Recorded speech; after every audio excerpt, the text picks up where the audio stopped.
नमस्कार, मैं हूं आंचल और आप देख रहे हैं द भारत शो।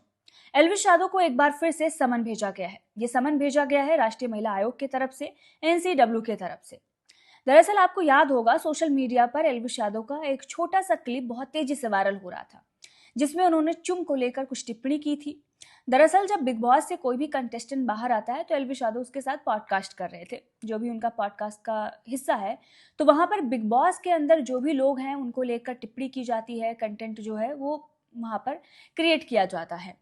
तो एल्विश यादव और उनकी जो दोस्त हैं उन सब की तरफ से कई बार ये खुलासा किया गया कि वो सारी चीज़ें जो हैं वो उन्हें बताई जाती हैं, वो स्क्रिप्टेड होता है। लेकिन इसके बाद भी जब चुम का मैटर सामने आया, जो चुम को लेकर उन्होंने उनके नाम को लेकर कहा, जब हंगामा खड़ा हो गया तो उस पार्ट को वहां से हटा दिया गया। एल्विश यादव ने अपने ब्लॉग में उस पर बातचीत भी की और बताया कि किस तरीके से गलत मतलब निकाला जा रहा है। मेरा मतलब बिल्कुल भी ऐसा नहीं था। बाकी और भी जो कंटेस्टेंट हैं उनके लिए भी ये सारी चीज़ें थी और उसी तरीके से ये भी चीज़ें थी। लेकिन ये मामला इतना ज़्यादा बढ़ गया कि कुछ लोग ये कहने लगे कि ये नॉर्थ ईस्ट का अपमान हो गया। एल्विश यादव ने सिर्फ कोविड ही बीमारी क्यों बोली? लेकिन इसका लॉजिक ये है कि कोविड इसलिए बोला था, टेस्ट क्योंकि कोविड में ही चला जाता है। लेकिन उसको गलत तरीके से चाइना से जोड़ते हुए नॉर्थ ईस्ट से जोड़ा गया और बताया गया कि ये चुम की बेइज्जती है, चुम पर कमेंट है, नॉर्थ ईस्ट पर है। और फिर चुम सामने आई तो चुम ने कहा कि ये तो संजय लीला की ही बेइज्जती है। तो उन्होंने घुमा दिया, चुम से लेकर नॉर्थ ईस्ट गया, फिर संजय लीला भंसाली तक आया और अब पूरा मामला अरुणाचल प्रदेश महिला आयोग से होकर पहुंच गया है राष्ट्रीय महिला आयोग। जी हाँ, प्रदेश महिला आयोग ने शिकायत की है राष्ट्रीय महिला आयोग को और राष्ट्रीय महिला आयोग ने एल्विश यादव को नोटिस थमा दिया है और समन भेजकर ये कहा है कि 17 फरवरी को आ जाइए, आपका जो भी जवाब है आकर हमें दीजिए। वैसे अगर देखा जाए तो इस मामले में बहुत जल्द ही कार्रवाई हो गई और बहुत सख्त कार्रवाई की गई है। बताया जा रहा है, मीडिया में यही बताया जा रहा है कि बहुत सख्त एक्शन राष्ट्रीय महिला आयोग ने लिया है कि चुम के नाम को अश्लील कैसे बता दिया गया। जो बिग बॉस शो में पार्टिसिपेट कर रहे हैं जो लोग भी, और क्या क्या हरकतें वहाँ पर हो रही हैं, जो अश्लीलता बिग बॉस के घर के अंदर फैलाई गई है, उनके लिए महिला आयोग इतना जल्दी एक्शन लेता है। लेकिन यहाँ पर बहुत सारी ऐसी महिलाएं हैं जिन्हें हर रोज कुछ ना कुछ फेस करना पड़ता है। हम जैसी महिलाएं, कभी कोई धमकी दे रहा है, कभी किसी भी तरीके से कुछ भी हो रहा है, लेकिन हमारी पहुंच इतनी नहीं है, हमारे लिए इतनी जल्दी महिला आयोग जो है वो नहीं जागता है, लेकिन सेलिब्रिटीज के लिए ही जागता है। और मुझे तो ऐसा लग रहा है कि ये महिला आयोग भी सिर्फ सेलिब्रिटीज के लिए ही बनाया गया है। यहां तक कि विपक्ष के नेताओं की भी सुनवाई नहीं होती भाई। कई बार तो हमने ये भी देखा है।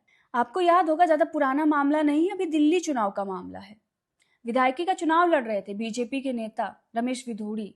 उन्होंने प्रियंका गांधी के गालों को लेकर कमेंट कर दिया और जब कमेंट किया तो विपक्ष ने हंगामा खड़ा कर दिया कि भाई ऐसे नेता जो बीजेपी से सांसद रहे हैं, विधायकी का चुनाव लड़ रहे हैं कालका जी से, आतिशी के खिलाफ, और वो कांग्रेस पार्टी के सांसद हैं, बड़ी नेता हैं, उनके गालों को लेकर इस तरीके से बयान दे रहे हैं कि एक महिला के बॉडी पार्ट को लेकर ऑब्जेक्टिफाई किया जा रहा है, गालों जैसी सड़क बना देंगे, इस तरह का कमेंट पास किया जा रहा है।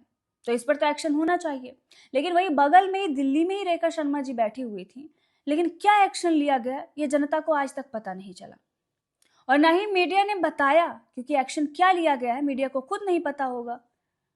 तो जब रमेश बिधोड़ी जैसे नेता बैठकर यहाँ पर महिलाओं के लिए ऐसी टिप्पणी कर रहे हैं, उन पर एक्शन नहीं हो रहा है, और चुम जैसे लोग इसलिए बोल रहे हैं क्योंकि चुम जैसे लोगों को तो हमने नहीं बल्कि बीजेपी ने ही देशद्रोही बताया था। जी हाँ, आज ये भी बड़ा खुलासा कर दें, जिस चुम के लिए ये महिला आयोग जागा हुआ है और समन भेजा गया है, वो देशद्रोही है। और ऐसा हमारा कहना नहीं है, बीजेपी का ही कहना है।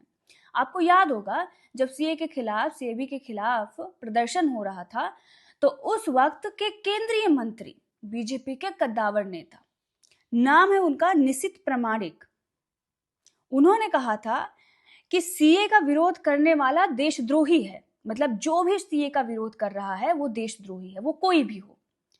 और ये तस्वीर आप देखिए, इसमें है चुम और इन्होंने किया था सीए का विरोध। सीएबी जो कानून है उसका विरोध इनके तरफ से किया गया था। कानून तो लागू हो गया, बहुत सारे लोगों को नागरिकता भी मिल गई, लेकिन ये जो देशद्रोही का टैग दिया गया था ये तो नहीं हटाया गया।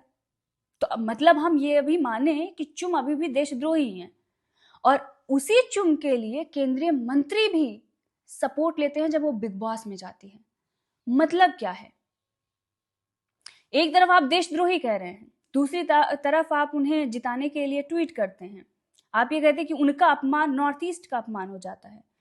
तो जब निशित प्रामाणिक ये कह रहे थे कि सीए का विरोध करने वाला देशद्रोही है, उन्होंने चुम को सीधे तौर पर देशद्रोही बता दिया था, तब ये महिला आयोग क्यों नहीं जागा? तब ये नॉर्थ ईस्ट का क्यों नहीं ये हुआ कि बेइज्जती हुई? तब तो आपके ही नेता बोल रहे थे।